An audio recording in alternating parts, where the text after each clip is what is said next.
Hello everyone, welcome back to Inspiration Tarot. My name is Amber and I'm really excited today because we're going to look at the Green Witch Oracle by Cheralyn Darcey. It is published by Rockpool, so you get these nice sturdy boxes.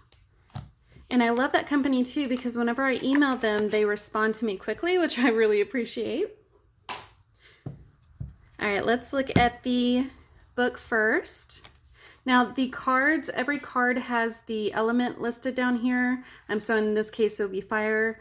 And that's how they're divided up in the book. They're not done alphabetically. So for instance, for earth, the earth element, you have vegetables. For the fire element, you have herbs. For the water element, you have fruits. And then for air, you have flowers. They do have some spreads that are garden themed, which are really fun. And then every card here, you'll have a little mini version of the card up here. You have the keyword and little quote that is themed for gardening. You have the oracle meaning, some information about how it grows or how to grow it yourself. And then because it is a Green Witch Oracle, if you are interested in the witch aspect of it, you have some magical correspondences here, as well as a little spell. And some of them are really fun. There's one for potatoes that is probably my favorite one because it has you lay them out and dance or skip or hop around them. And I just think that's a really cute little spell to do. But let's go ahead and go through the cards.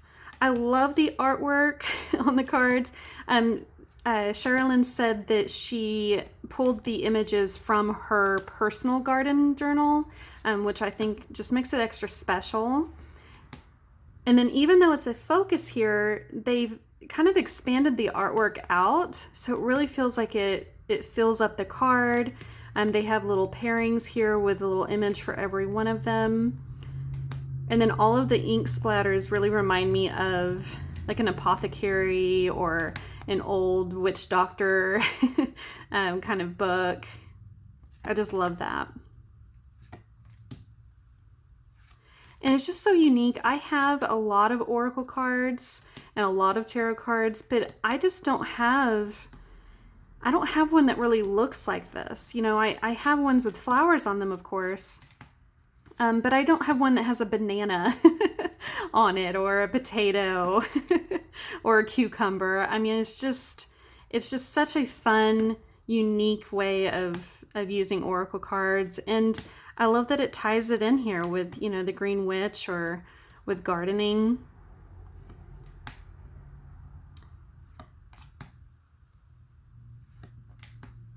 And they also make sense, you know, for lemon for cleansing. So yeah, let's go ahead and shuffle them. I always have a hard time shuffling on camera because my camera gets in the way here, but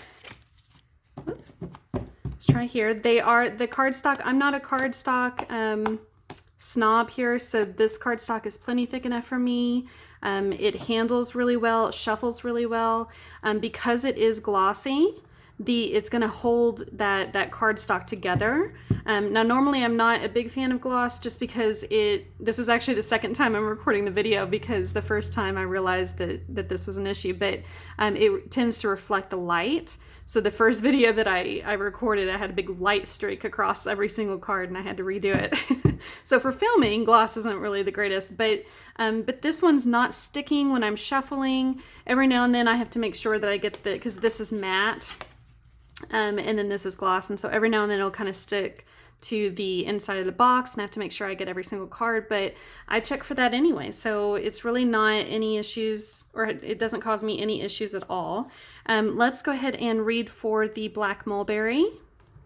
And again, because they have the number up here, I find it a lot easier than trying to memorize, you know, the order that they have here for the elements, so I just go through and find the 33rd card.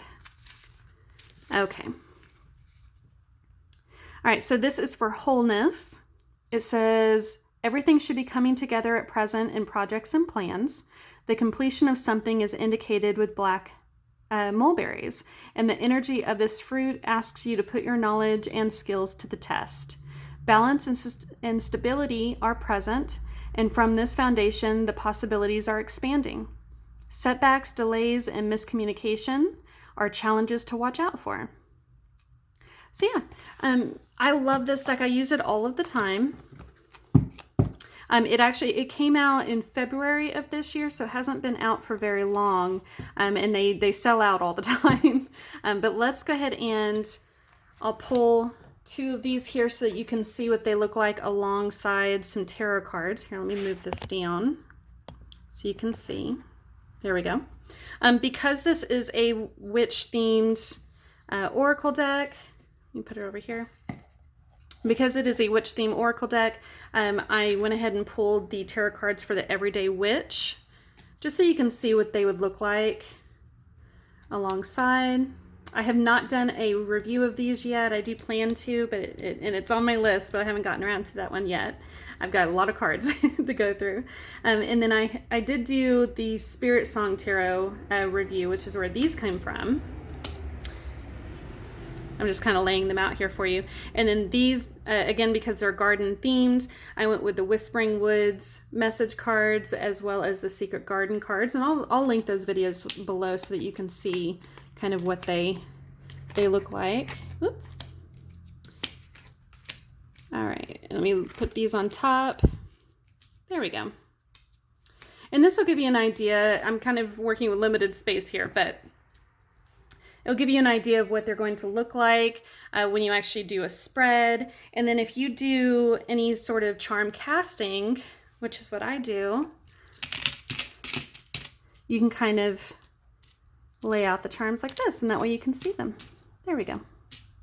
So I just wanted to give you an idea of what they're going to look like if you use any of these elements in your readings. But again, these are the Green Witch Oracle cards. If you love this deck, which I really do, I would love to hear your comments down below. And then again, I'll link the reviews that I did for these other decks so that you can see them as well. But if you have any questions, let me know.